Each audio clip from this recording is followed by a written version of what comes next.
नमस्कार दोस्तों and I welcome you to deep concept. देखिए, जो हमारा मणिपुर राज्य है वहां पर काफी वॉयलेंस हमको देखने को मिल रहे हैं। पूरा शहर के शहर यहाँ पे जल रहे हैं।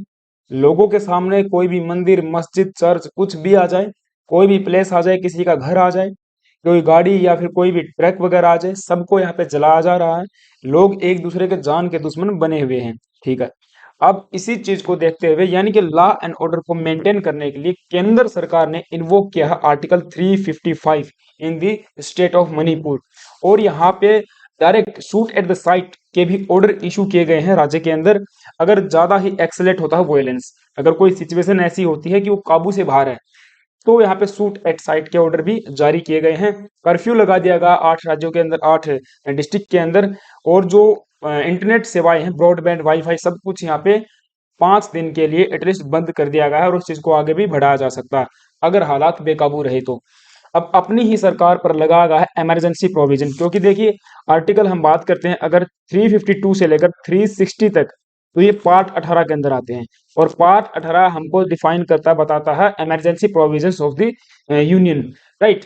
तो हम लोग इसके बारे में आगे बात करेंगे कि क्यों आर्टिकल 355 का यूज किया गया है, आर्टिकल 356 का यूज क्यों नहीं किया गया, और मणिपुर में ऐसा क्या हो गया है जिसके कारण इतने वॉयलेंस हमको देखने को मिल रहे हैं। ये जो है गाड़ी, इसकी हालत आप देख के आप अंदाजा लगा सकते हो कि कितने ज्यादा वॉयलेंस यहाँ पे खतरनाक हो रही है, right. Manipur violence from army development to the shoot at sight order. अब यहाँ पे हेवी मात्रा में आर्मी को भी डिप्लॉयमेंट डिप्लॉय किया गया है, बीएसएफ को भी डिप्लॉय किया गया है, इसके साथ साथ असम राइफल को भी यहाँ पे डिप्लॉय किया गया है। ठीक है। 55 यहाँ पे जो आर्मी कॉलम है उनको डिप्लॉय किया गया है, और 14 कॉलम को यहाँ पे स्टैंड बाई रखा गया है। क्योंकि देखिए कभी भी मान के चलिए वॉयलेंस और भी ज्यादा अगर एग्रेसिव रूप धारण कर लेते हैं, तो जो स्टैंड बाई रखे हैं उनको भी डिप्लॉय कर दिया जाएगा। ठीक है। ये काफी मतलब भयानक न्यूज एक प्रकार से हम कह सकते हैं। एक इंसिडेंट जो हुआ है ये अच्छा नहीं हो रहा है। लोग एक दूसरे के मतलब जान के दुश्मन बन गए हैं। हम बात करेंगे कि ऐसा क्या है, ऐसा कौन सा इशू है जिसको लेकर ये जो कम्युनिटी के लोग हैं आपस में इस प्रकार से वॉयलेंस कर रहे हैं। एक न्यूज आप और देख पाओगे, army deployed in the violence hit Manipur, 9,000 people shifted to safer place. 9,000 लोगों को यहाँ पे सेफर प्लेस पे शिफ्ट किया गया है आर्मी के द्वारा। क्योंकि देखिए ये 9,000 लोग दोनों कम्युनिटी से बिलोंग करते हैं, चाहे फिर वो माइटी कम्युनिटी हो या फिर कुकी नागा या किसी भी कम्युनिटी के लोग हो, सभी को यहाँ पे सेफर प्लेस के ऊपर लेके जाया गया है। ठीक है। ये एक और आर्टिकल है, मतलब बहुत सारे आर्टिकल ये अगर आप देखोगे मीडिया हाउसेज हर कोई इस न्यूज को कवर करने पे लगा हुआ है। ठीक है। Manipur government issued shoot at sight order as violence escalate. अगर ज्यादा वॉयलेंस एस्केलेट हो जाते हैं तो सूट एट द साइट के ऑर्डर भी जारी कर दिए गए हैं। अब इसी चीज को देखते हुए यानी कि केंद्र सरकार ने जब राज्य सरकार के द्वारा लॉ एंड ऑर्डर का मेंटेन नहीं कर पाई, या पे हम डायरेक्ट बिल्कुल कह सकते हैं कि जो राज्य सरकार है वो लॉ एंड ऑर्डर को मेंटेन करने में नाकाम रही है सरकार राज्य के अंदर। इसीलिए सेंट्रल गवर्नमेंट को आना पड़ा और यहाँ पे आर्टिकल 355 को इन्वोक किया गया है। ठीक है। सिक्योरिटी को देखते हुए, ताकि जो लॉ एंड ऑर्डर है उसको मेंटेन किया जा सके, right. Union government takes range of Manipur security. अब देखिए आप जितनी भी तस्वीरें देखोगे, जितनी भी वीडियोस देखोगे जो मणिपुर से आ रही हैं, वो काफी दर्दनाक और खतरनाक हैं। ठीक है। अब यहाँ पे जो मणिपुर की रहने वाली हैं एमसी मैरी कॉम जी, इन्होंने भी यहाँ पे ट्वीट किया था कि माई स्टेट इज बर्निंग। और यहाँ पे इन्होंने अर्ज किया है सबसे कि प्लीज हेल्प कीजिए, यानी कि सीएम से भी और पीएम से भी, अमित शाह जी से भी, ठीक है, कि हमारी जो कि हेल्प कीजिए और जो सिचुएशन है उसको मेंटेन करने की कोशिश कीजिए, राइट।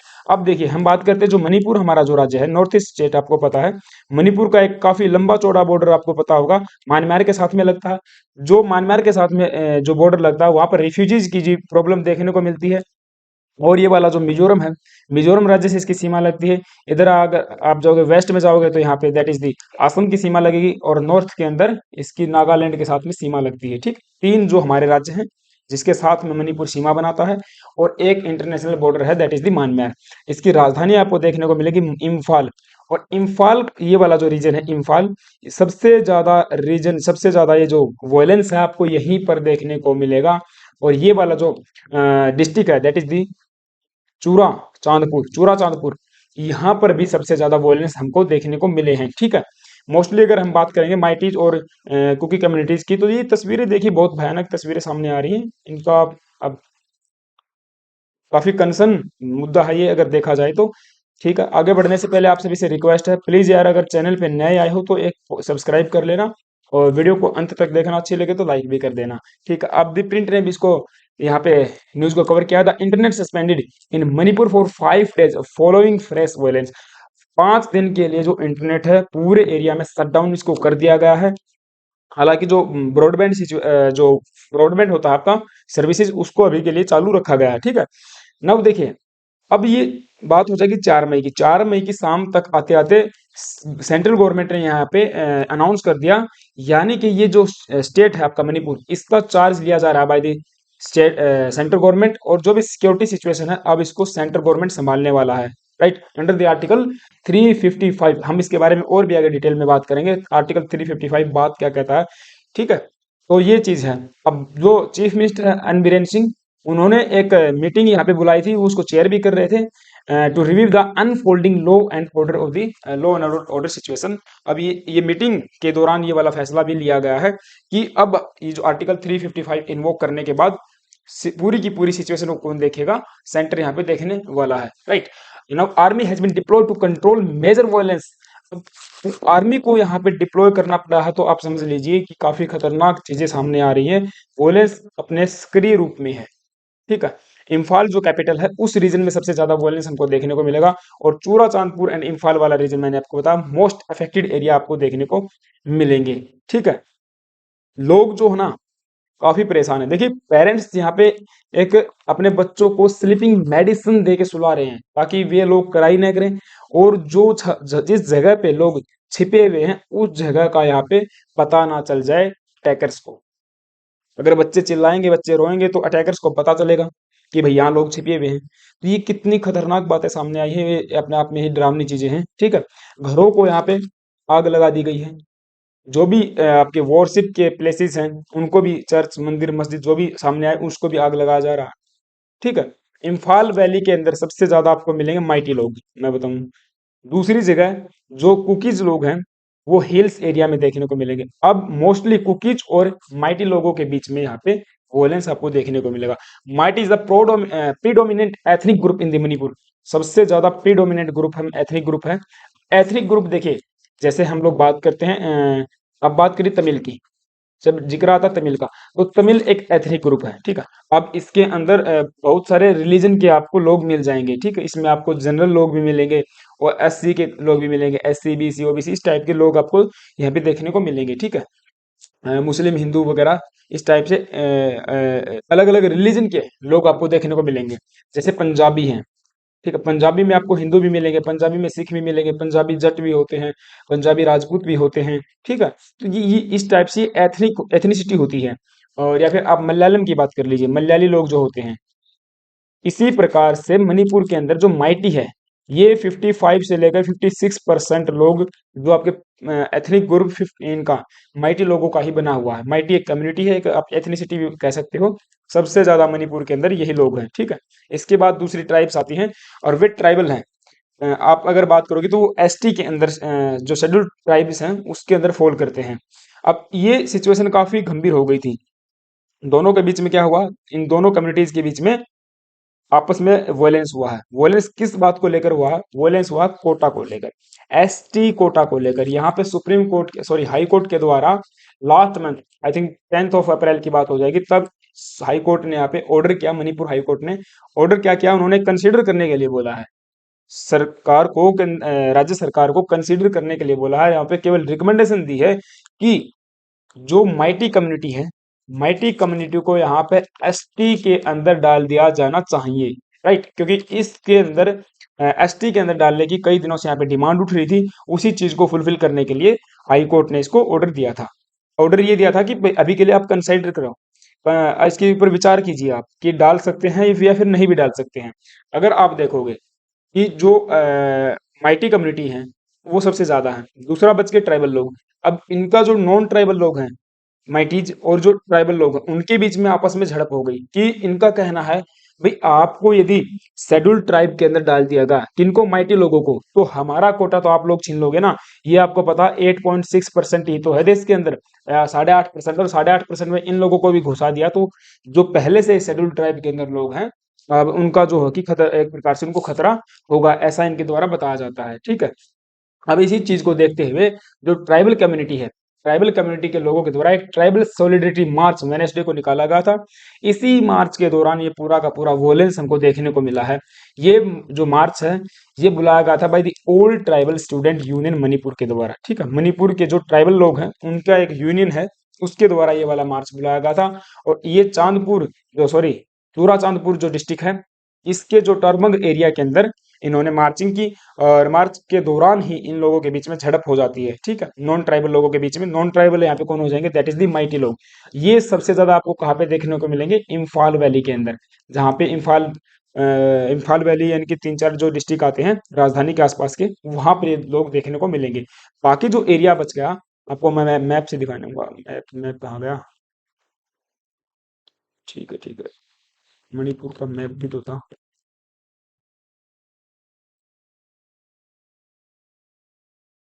यहाँ पे आप देखोगे, देखो इस चीज को एक बार फिर से मैं आपको दिखाने वाला हूँ। इसको साफ कर लेते हैं। यहाँ पे आप देखिए, ये वाला जो रीजन है मैंने बताया, यहाँ पर आपको मिलेंगे माइटी लोग, केवल और केवल माइटी लोग सबसे ज्यादा देखने को मिलेंगे। बाकी जो ट्राइबल लोग बच गए, 90% हिस्से के ऊपर, यहाँ पे पूरे 90% हिस्से पे कौन मिलेंगे आपको? कुकीज मिलेंगे, कुकी या फिर नागा मिलेंगे, या फिर दूसरे जो ट्राइबल ग्रुप्स हैं वो आपको कहाँ पे देखने को मिलेंगे? इस 90% एरिया के ऊपर। अब यही बात है इनके बीच में, इसी बात को लेकर झड़प है कि अगर माइटी लोगों को डाल दिया जाता है किसके अंदर? शेड्यूल ट्राइब में, तो उनका जो कोटा है वो छीन लिया जाएगा इनके द्वारा। अब हम बात करें अगर पूरे इंडिया के डेमोग्राफी में, अगर आप देखोगे तो जो जनरल है वो 22% आपके मतलब आते हैं, लगा लीजिए लगभग लगभग 23% है। एससी का कोटा 16% हो जाएगा। ठीक है, इससे ज्यादा भी ये नहीं जा सकता। एसटी आपके 8.6% हो जाएंगे। और ओबीसी का यहाँ पे 52% है। और इस चीज को भी यहाँ पे मंडल जो कमीशन है उसमें बोला गया था कि इससे ऊपर आप नहीं लेके जा सकते हो उसको। ठीक है। और ये एसटी की अगर आप बात करोगे तो केवल और केवल 8.5% के नियर बाई है।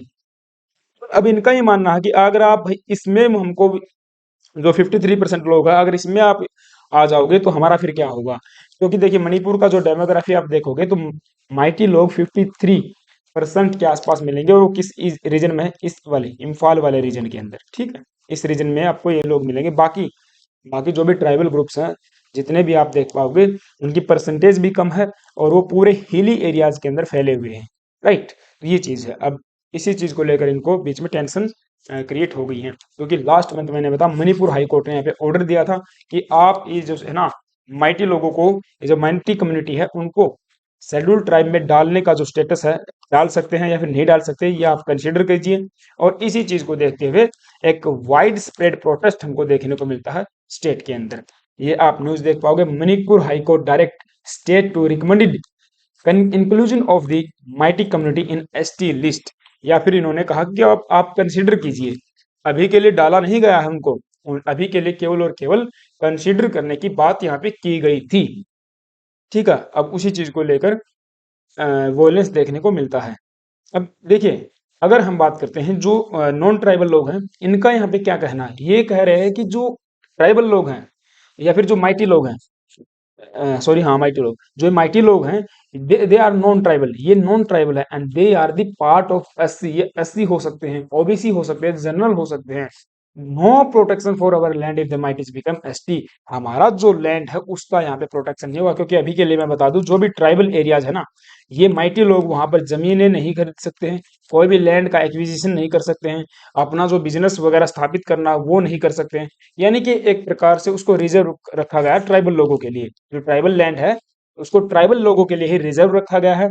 बाकी दूसरी कम्युनिटी के लोग वहां पर कुछ अपनी एक्टिविटी ज्यादा नहीं कर पाते हैं। इसीलिए इनका ये मानना है यदि हमको एसटी के अंदर डाल दिया गया, इसका माइटीज का मानना है एसटी के अंदर अगर डाल दिया गया ना, तो फिर जो ट्राइबल लोगों की लैंड है वो हम लोग हथियार लेंगे, मतलब खरीद लेंगे, एक प्रकार से ऐसा इनका मानना है।